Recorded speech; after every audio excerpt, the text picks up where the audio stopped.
بسم اللہ الرحمن الرحیم۔ السلام علیکم۔ آج کی بات، سخت رویے بات تو منوا دیتے ہیں مگر دلوں میں فاصلے بڑھ جاتے ہیں۔ جب رہنا ساتھ ہو تو دونوں طرف رویوں میں لچک ہونی چاہیے۔ کچھ منوا لیا، کچھ مان گئے، یہی مثبت رویہ ہے، رشتوں میں تازگی کو برقرار رکھتا ہے۔ جہاں انا ہو وہاں صرف پچھتاوا اور تلخیاں ہوتی ہیں۔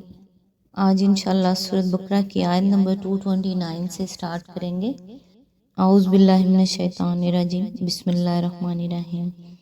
طلاق دو بار ہے، پھر یا تو سیدھی طرح عورت کو روک لیا جائے یا بھلے طریقے سے اس کو رخصت کر دیا جائے، اور رخصت کرتے ہوئے ایسا کرنا تمہارے لیے جائز نہیں ہے کہ جو کچھ تم انہیں دے چکے ہو اس میں سے کچھ واپس لے لو۔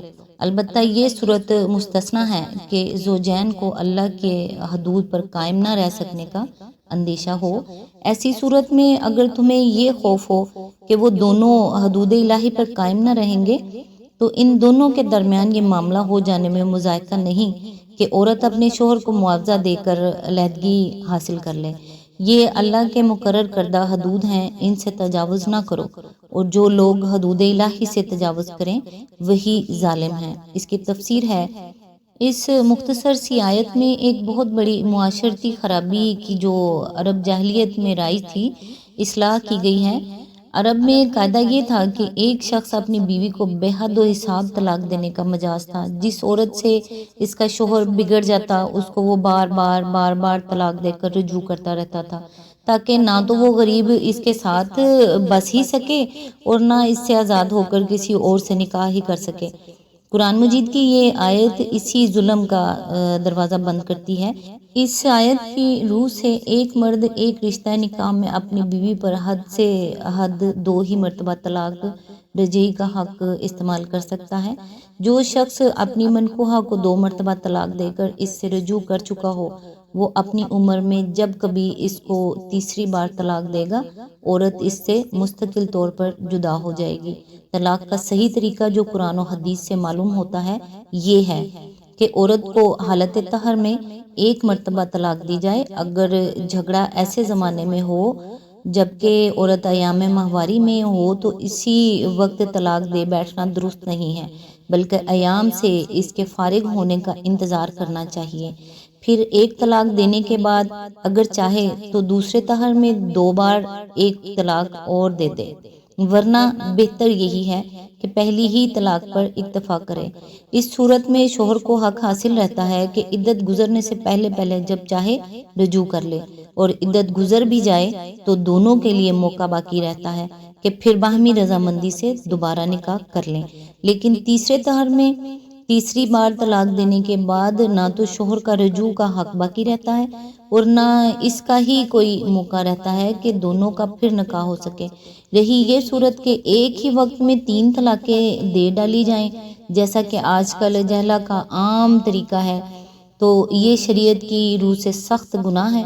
نبی صلی اللہ علیہ وآلہ وسلم نے اس کی بڑی مذمت فرمائی ہے، اور حضرت عمر سے یہاں تک ثابت ہے کہ جو شخص بیک وقت اپنی بیوی کو 3 طلاقیں دیتا تھا آپ اس کو درے لگواتے تھے۔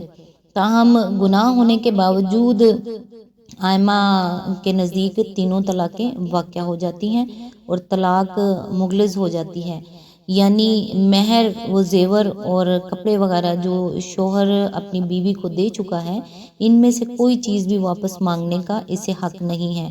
یہ بات ویسے بھی اسلام کے اخلاقی اصولوں کی ضد ہے کہ کوئی شخص کسی ایسی چیز کو جسے وہ دوسرے شخص کو ہبہ یا ہدیہ و تحفہ کے طور پر دے چکا ہو واپس مانگے۔ اس ذلیل حرکت کو حدیث میں اس کتے کے فعل سے تشبیہ دی گئی ہے جو اپنے ہی قے کو خود چاٹ لے۔ مگر خصوصیت کے ساتھ ایک شوہر کے لیے تو یہ بہت ہی شرمناک ہے کہ وہ طلاق دے کر رخصت کرتے وقت اپنی بیوی سے وہ سب کچھ رکھوا لینا چاہے جو اس نے کبھی اسے خود دیا تھا۔ اس کے برعکس اسلام نے یہ اخلاق سکھائے ہیں کہ آدمی جس عورت کو طلاق دے اسے رخصت کرتے وقت کچھ نہ کچھ دے کر رخصت کرے، جیسا کہ آگے آیت میں ارشاد فرمایا گیا ہے۔ شریعت کی اصلاح میں اسے خلا کہتے ہیں، یعنی ایک عورت کا اپنے شوہر کو کچھ دے دلا کر اس سے طلاق حاصل کرنا۔ اس معاملے میں اگر عورت اور مرد کے درمیان گھر ہی میں کوئی معاملہ طے ہو جائے تو جو کچھ طے ہوا ہو وہی نافذ ہوگا، لیکن اگر عدالت میں معاملہ جائے تو عدالت صرف اس امر کی تحقیق کرے گی کہ آیا فی الواقعہ یہ عورت اس مرد سے اس حد تک متنفر ہو چکی ہے کہ اس کے ساتھ اس کا نباہ نہیں ہو سکتا۔ اس کی تحقیق ہو جانے پر عدالت کو اختیار ہے کہ حالات کے لحاظ سے جو فدیہ چاہے تجویز کرے اور اس فدیے کو قبول کر کے شوہر کو اسے طلاق دینا ہوگا۔ بالعموم فقہ نے اس بات کو پسند نہیں کیا ہے کہ جو مال شوہر نے اس عورت کو دیا ہو اس کی واپسی سے بڑھ کر کوئی فدیہ اسے دلوایا جائے۔ خلا کی صورت میں جو طلاق دی جاتی ہے وہ رجعی نہیں ہے بلکہ بائنہ ہے، چونکہ عورت نے معاوضہ دے کر اس طلاق کو گویا خریدا ہے، اس لیے شوہر کو یہ حق باقی نہیں رہتا کہ اس طلاق سے رجوع کر سکے۔ البتہ اگر یہی مرد و عورت پھر ایک دوسرے سے راضی ہو جائیں اور دوبارہ نکاح کرنا چاہیں تو ایسا کرنا ان کے لیے بالکل جائز ہے۔ جمہور کے نزدیک خلا کی عدت وہی ہے جو طلاق کی ہے، مگر ابو داؤد، ترمذی اور ابن ماجہ وغیرہ میں متعدد روایات ایسی ہیں جن سے معلوم ہوتا ہے کہ نبی صلی اللہ علیہ وآلہ وسلم نے اس کی عدت ایک ہی حیض قرار دی تھی۔ آج تک کے لیے بس اتنا ہی، نیکسٹ انشاءاللہ آیت نمبر 230 سے سٹارٹ کریں گے۔ تب تک کے لیے دعاؤں میں یاد رکھیے گا۔ اللہ حافظ۔